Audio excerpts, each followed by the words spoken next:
Thursday, May 21st, 2026 meeting of the Elkhart Historic and Cultural Preservation Commission to order. First item of business is roll call. Starting where? Usually we have somebody call off the roll. You say starting on my left or right? We always had the clerk call it off at BZA. Oh. Starting on my left, would you identify yourself? And Carrie Brunson here. Doug Mulvaney here. Jay Whitmer. You can't hear Bobby. Bobby, I think you're muted. Bobby Glassburn via Teams. There we go. Gotcha. All right. Next item of business is the approval of the agenda. Do I hear a motion to approve the agenda? So moved. Second. All in favor signify by saying aye. Aye. Aye. Aye. Or do we need to roll call on You the guys agenda? have to do roll call. You have to do roll call because he's on. Because he's in the web, I mean, Right. Teams. Okay. We'll do a roll call on the agenda then. Okay. Starting on my left. Yes. Yes. Yes. Yes. Okay. Next item business is approval of minutes from March 19, 2026. Do I hear a motion to approve the minutes? So moved. Do I have a second? Second. It's been moved and seconded. Roll call vote on the minutes to my left. Approve. Yes. Yes. Yes. Minutes of March 19, 2026 are approved. Do we have any visitors other than those who are here for the matter? Nope. Hearing none, we'll move into old business. Neighborhood update progress review nominations. We do not have any. Kyle Anthony Petter, planner to staff member for the commission. Okay. All right, moving on to new business. First item of new business is 26 COA 3, 175 to 177 State Street, a non-illuminated sign. You ever have to see this out? Do you want me to just read it all or what aspects? But like what?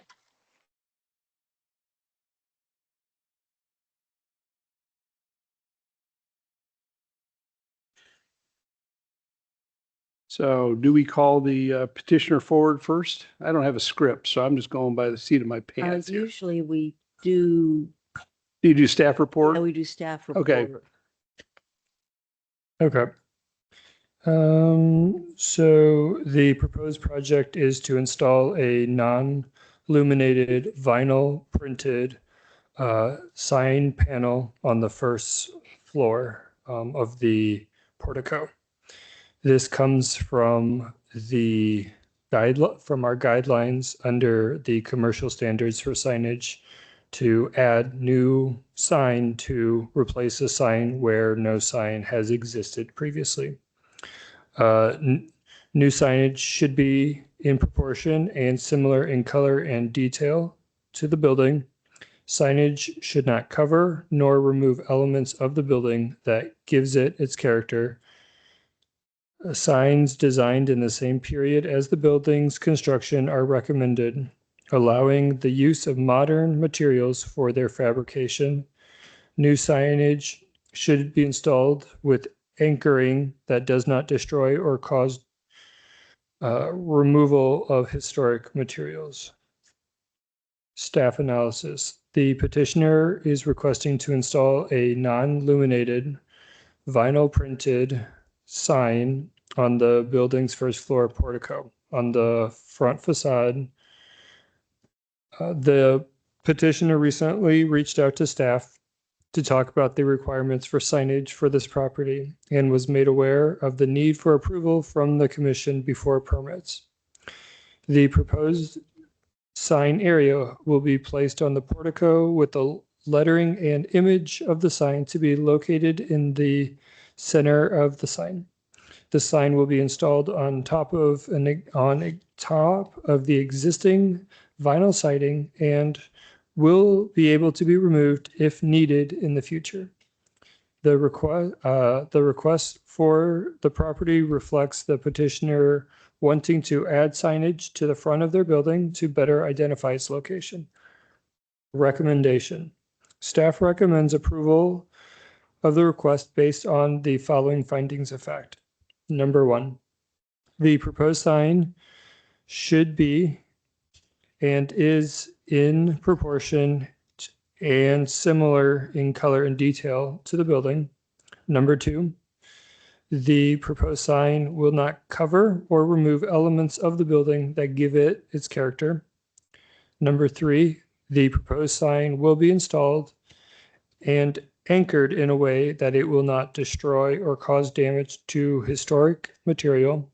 Number four, the proposed color, graphics, and scale is comparable with the district and its character.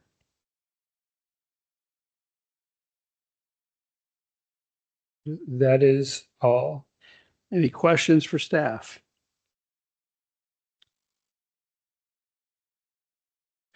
Do I hear a motion? Go ahead. Sorry, I have a question. Yes. I see a picture of the building. Mhm. Can you point out on this picture where the sign is? It is on that, is it on that white like siding part right Yes, on above? the front. and centered? Mhm.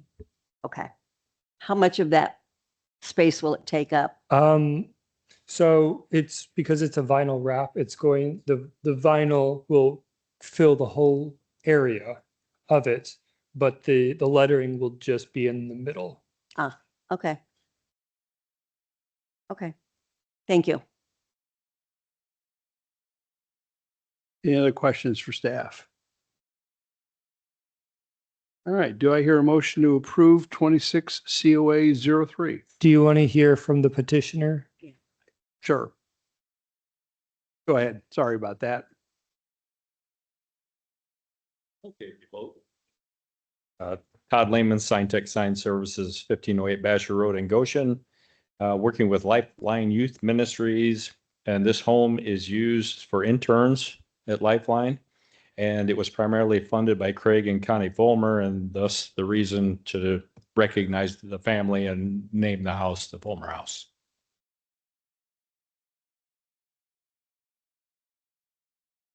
Questions for the petitioner? I don't think so. I think my only question is answered by staff, and you worked with staff in arriving at how this sign should look, correct? Right. Okay, Sure. thank you. Could you please sign your name on that sheet of I paper? did. All right, perfect. Oh, thank I'm a you. pro at this.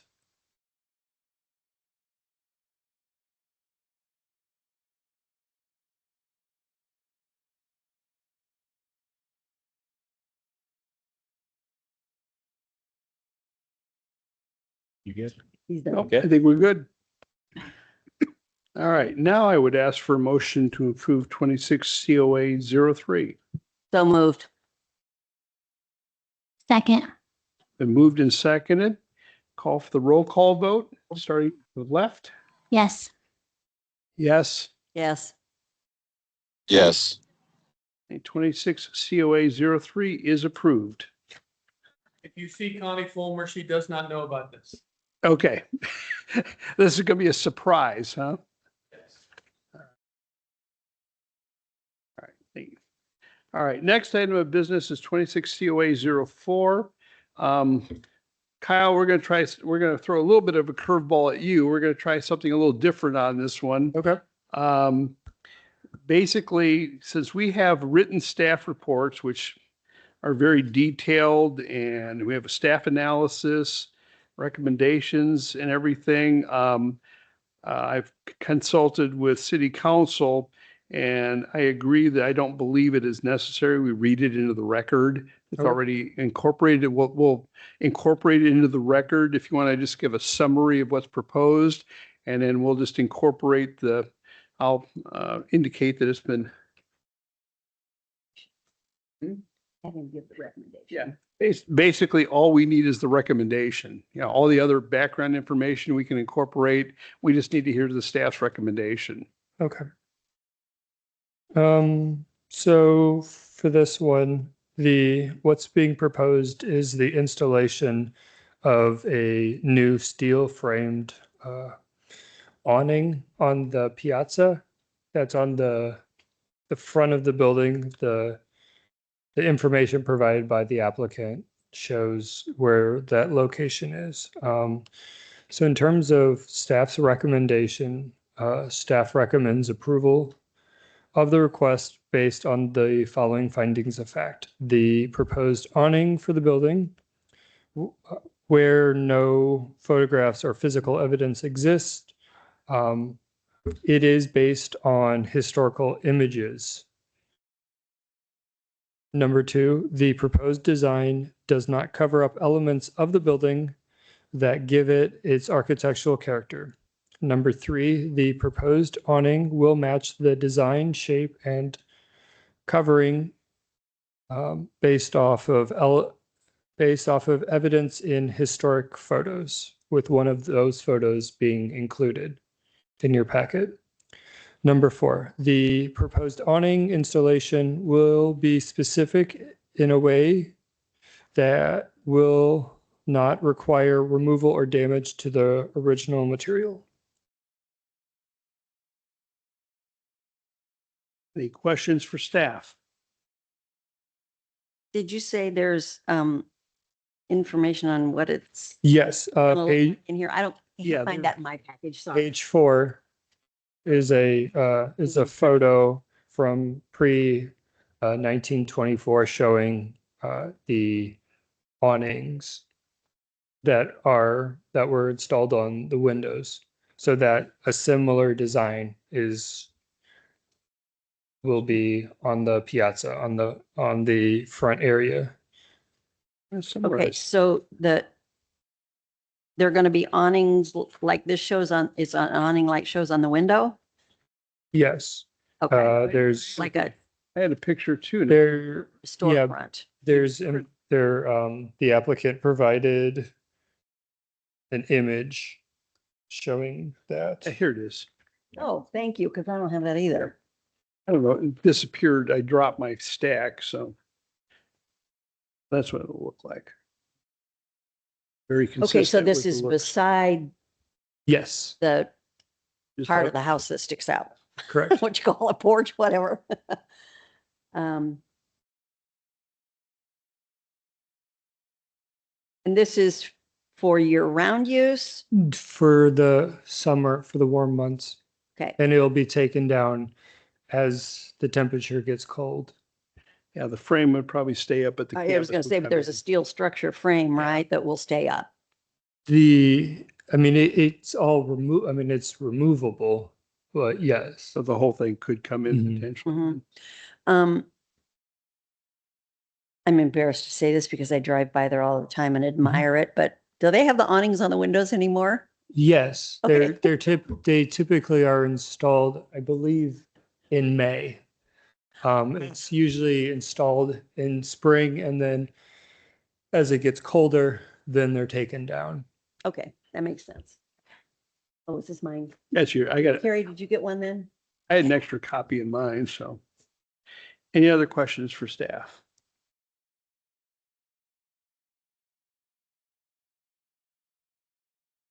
Nope. Sorry. Okay. All right. Thank you. Would the petitioner like to come forward and, oh, Did Bobby have something? Guess not. guess not. Petitioner like to speak to the application?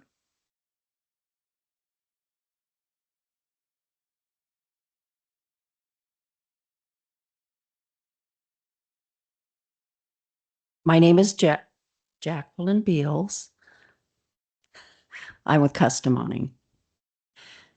This has been a perception for a couple of years now. So it is coming to fruition. This canopy, if you have the renderings that we proposed, it will be just as they're rendered. That's what you'll see. The frame stays up over the winter months. The canvas comes down. And also will shield from the rain if the rain shows up at an event. So, no, I think it looks great. It's very consistent with what I've seen in some other historic properties that have awnings already, and they've extended out over patios and balconies and stuff. So, Yes, we've been fortunate enough to be taking care of the roof mirror for some years now. And the awnings on the windows are also of this vintage. This is a steel frame. This is not typically what you'll see modern architecture. And the awning matches the window awnings. So Yes. it's consistent. It's a traditional green and white block stripe. any other questions from? Okay, thank you. Thank you. All right, at this time, I would entertain a motion to approve 26 COA 04. So moved. Second. Second. Been moved and seconded. All in favor, roll call vote, starting on my left. Yes. Yes. Yes. Yes. 26 COA 04 is approved. Thank you. All right, next item is the County Bridge Improvement Project. And I assume we were notified because we are a Correct. qualifying body for notifications or something. Yes, that's pretty much that. So that's why there's no COA number. It's essentially because we are a certified local government. Anytime there is a project that uses federal funds within our area, we are one of those, we're one of the bodies that is notified to present comments if we have any. In this case, this property where this bridge is, they are planning on taking down the bridge and then installing a new bridge. This bridge is located in Middlebury, so it's not even in Elkhart, but because we're one of the bodies, one of the organizations that is able to provide comments. They notified us. So the recommendation that we would be looking for is approval of no comments. Just no comment. Yes. We can't make them do a wooden bridge, covered bridge or anything. All right, do I hear a motion to approve a no comment? So moved. Second. It's been moved and seconded, no comment. Roll call vote, starting on my left. Yes. I gotta look Yes. at it probably. Yes. Once we kick off and I get. Yes. All right. All right. The local designation commission training.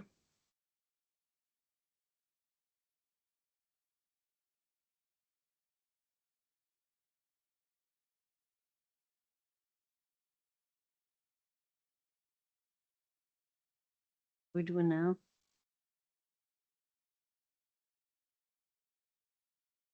Okay, so we're supposed to do training as part of our contract. I think I'm about 5 years overdue on some of this. So you'll have to bear with me. And if you feel like I'm not looking at you, it's because I was at the eye doctor this afternoon and I had my eyes dilated. Oh. Uh-oh, So yeah. it's so bright. So I'll do my best.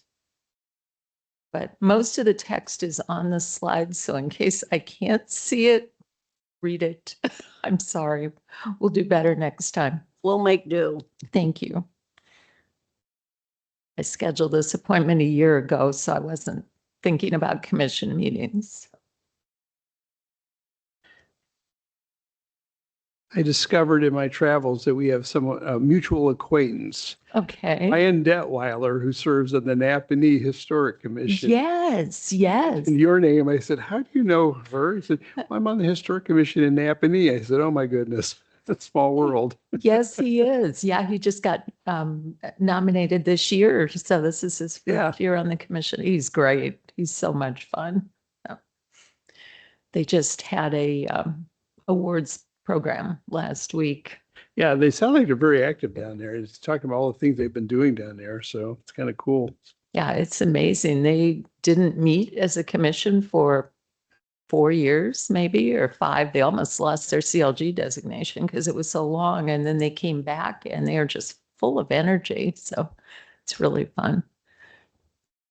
Keep them excited before they get old and jaded like us. Everybody needs a breather once in a while.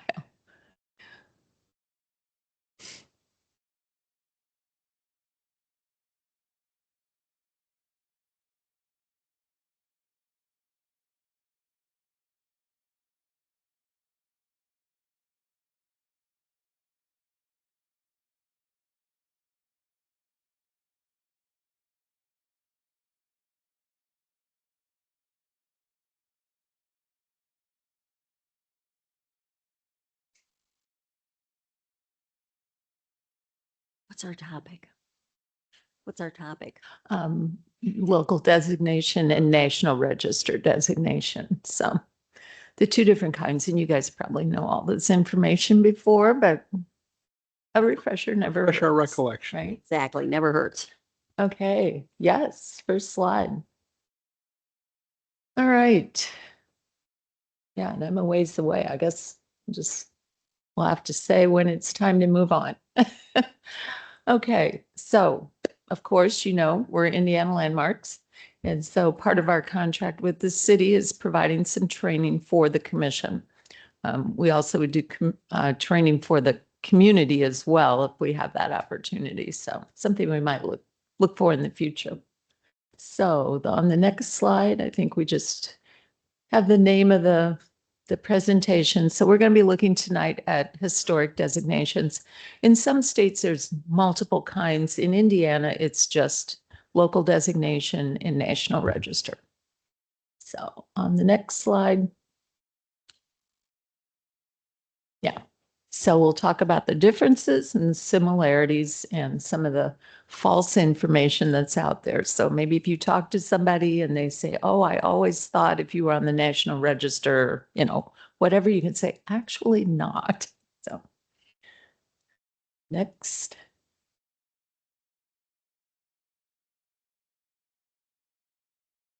Okay, so the National Register of Historic Places is mostly an honorary designation.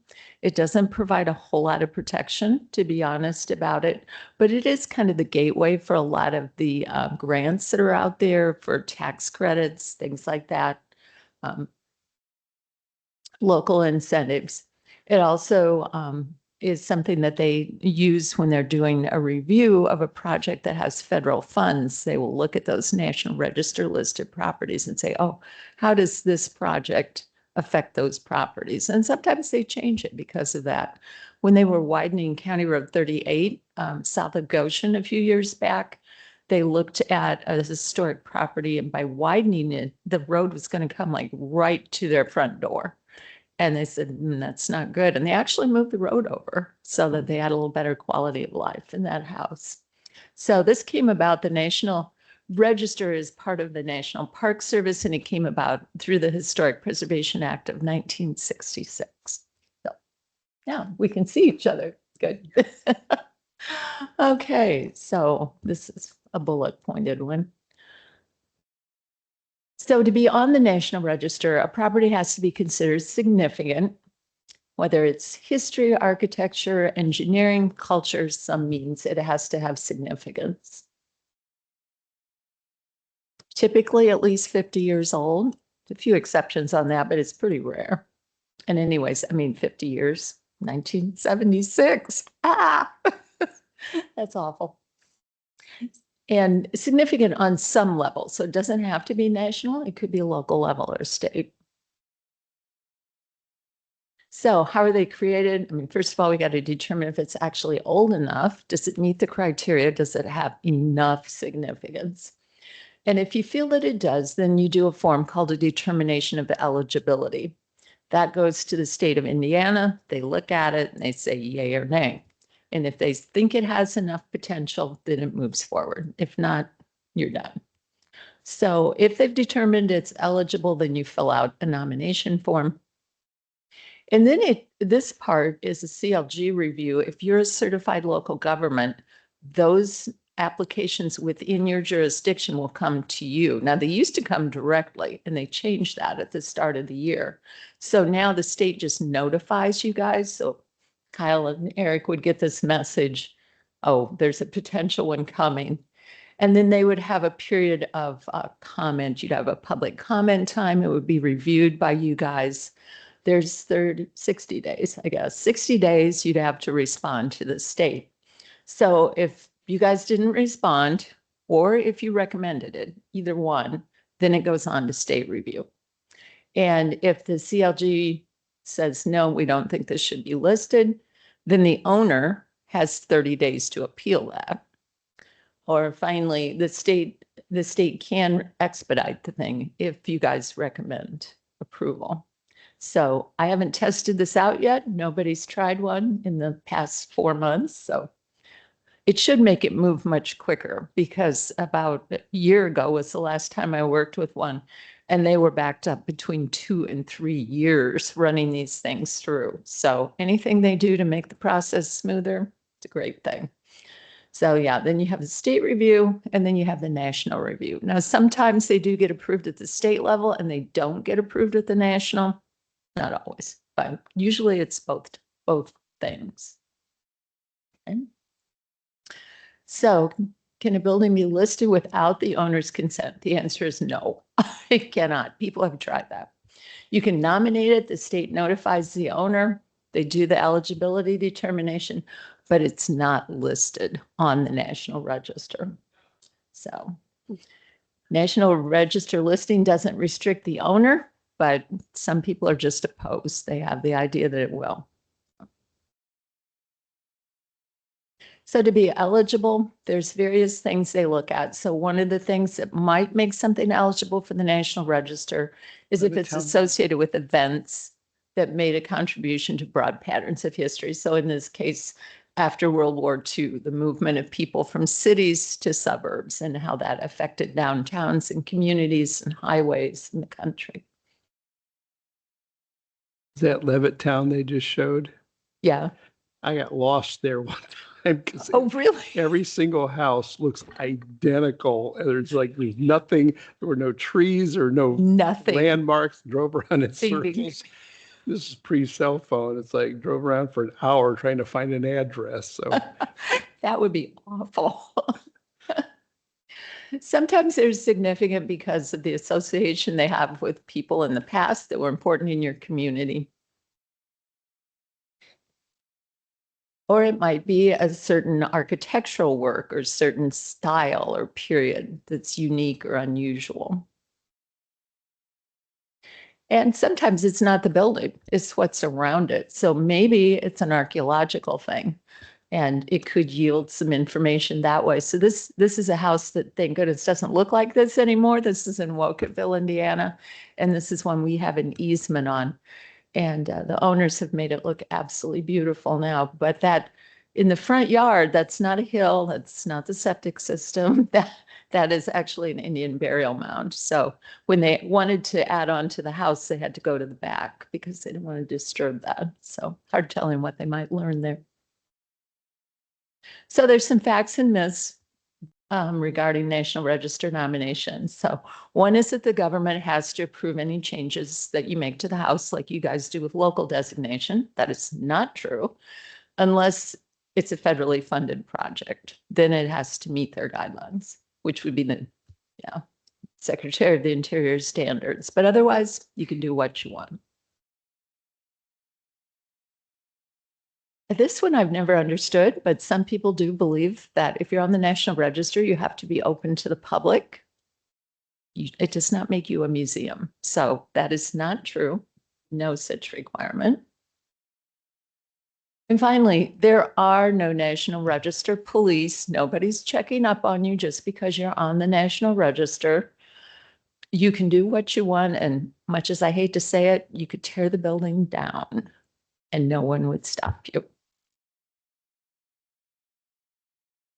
So what has the restrictions is the local designation, what you guys deal with. So National Register is good for an honorific thing and it's good to help achieve funding for a project, but it doesn't protect the house.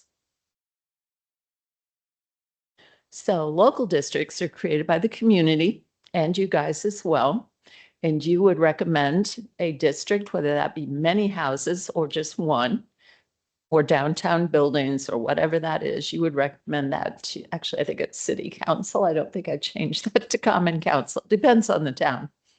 And then the council will create the local district. They'd create an ordinance and then there would be a district. So the steps in that is determining what should be preserved, whether it's just one building or whether it's multiples. Could be two, could be hundreds. I don't know. Michigan City, Alston Grove had hundreds probably. And so it could be any of those. So then you would have a public hearing.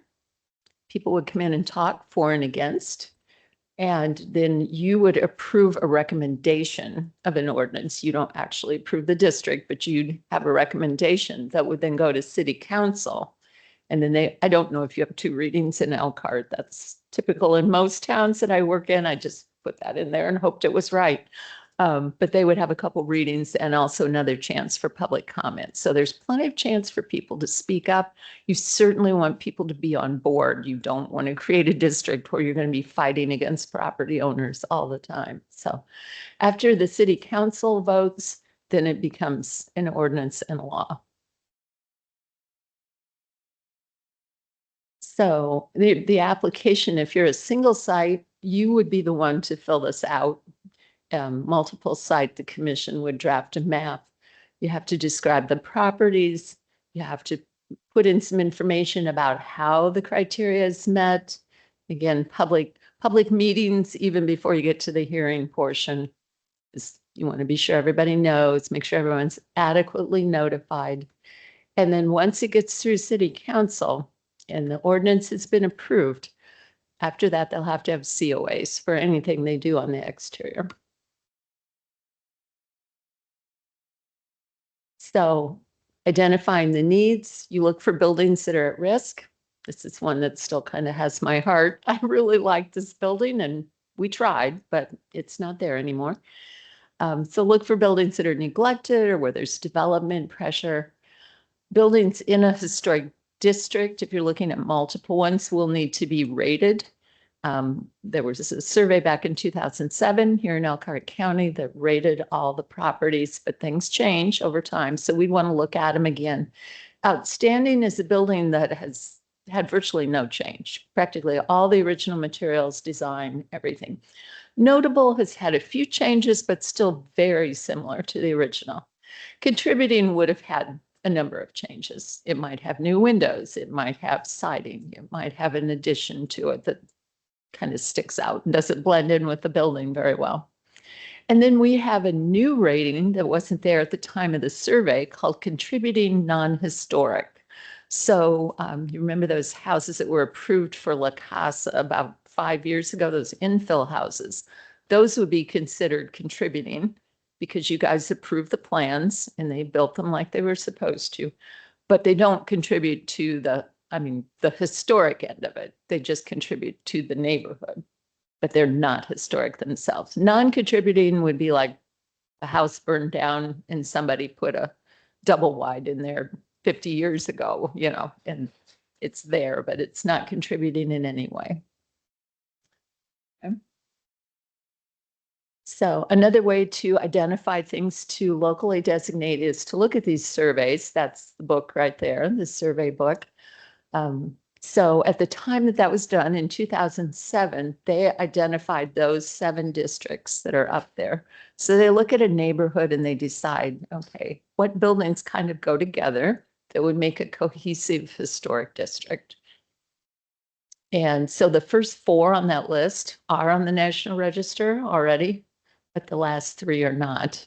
Of those 4, there's 408 properties that are nationally registered properties. And then there's 11 local single site designations that are strictly local. So There's lots of them left that could be a lot of potential. You guys have a lot of buildings. It's also a lot of work. Once you have, as you know, historic districts, it's a lot of review. So if you decided to do another district, you'd pull up a map like that, you'd outline the area that you're interested in. You'd use the actual survey lines. Sometimes it's a political district that you're looking at, a certain, council district or whatever. Sometimes it's physical boundaries, like a downtown, you're looking at Main Street, the buildings on either side, maybe back to the alley. Or maybe it's along the river, there's some physical things. And then you would work with the property owners. So you don't actually have to get their permission, but support is so necessary. You don't want to be fighting all the time. So connect with them, let them know what the advantages are. This is not yours. This is actually from Logansport. And I don't know if you have a piece of paper like this somewhere that tells the exact procedure for local designation. But that in your spare time, Kyle, would be a wonderful thing to have. Just in case somebody's interested, because sometimes you do have somebody that's invested a lot of time and money in their house and they think, oh my goodness, if I move away or I die, what's the next person going to do? And will all my work be in vain? So it's a good thing to have. If somebody's interested, you could hand them this and go, yes, this is what I do. So.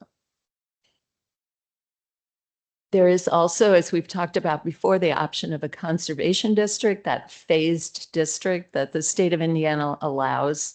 So the first phase lasts 3 years and you only review demolition, moving, and new construction.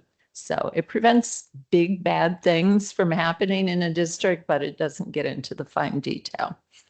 The second phase, it becomes a local historic district with full review unless a majority of the property owners object in writing. That doesn't happen very often. I was talking to one of my colleagues the other day, and she said she's got 2 towns where they've gone on. So there are benefits to establishing a local historic district. This is one of the infill houses on State Street here in the drawing. So, you guys have control over what gets built in that area, and it really helps the look of the neighborhood. It increases the property values when the homes are all well kept. There is documented higher stability of people who own historic properties and live in them. The quality of life is good. We have diversity. And it generates more taxes generally because the historic districts tend to be more dense. And so there's more tax dollars coming from more densely populated buildings. And of course, it's always environmentally responsible to keep the building that's already there. So that's, as far as I know, still the certificate of appropriateness form. I'm not nagging. I'm really not. You've got a lot to do. So yours is very straightforward. So anybody that says this is too much hassle is crazy because it's very, very simple to follow. So if you created a new historic district, they would use the same format, same application you're using now. And of course, as we've said before, it's only for exterior work, maintenance, repairs, very basic things. You don't need a COA. It's for things really that change the material or the profile for the most part. And that's all I've got. Do you have questions? All good? So we've really gone backwards because now we're in conservation rather than forward. Okay. But there's hope. It's reality, unfortunately. Yeah. So, yeah, something to think about, and as you're working on new guidelines, I think those are going to be helpful. It allows a lot more staff approval, and it has more flexibility for materials, but there's still certain things. I mean, if we're preserving means Preserve what we keeping, have and not let it slip backwards. Yeah. So anyway, things to think about. There's a lot more great buildings in Elkhart. So hopefully we can preserve a few of them. Thank you. Thank you. I don't think I knew there was a state Lexington. I didn't think I knew there was a Lexington Strong Avenue Historic District, is there? Or there's some single sites? Not that I know of, There's but just did. it's just kind of a designation. I don't think it's official. Ah, So, all right, staff announcements. Historic Preservation Month. So May is Historic Preservation Month. It's across the country, different commissions, different preservation groups celebrate the month of May.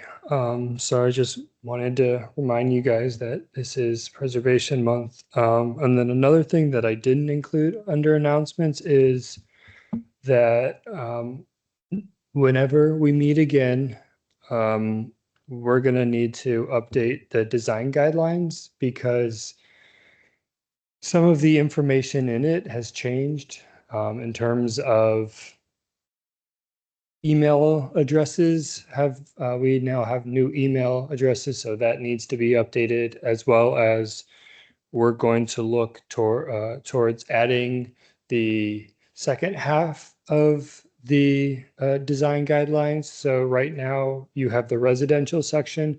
We're gonna add the commercial in for anything that isn't covered in terms of within the historic district. Whenever a building has signage that wouldn't fit in a residential sense, but is more commercial. So that's what I will be bringing in front of you guys to review whenever we meet again. So that is all that I have. Okay, thank you. Any other business? Do I hear a motion to adjourn? so moved. Second. Second, we need to take a roll call on adjournment. Think so. All in favor, say aye. Aye. What time is it? Aye. We're out of here. You have to say the time.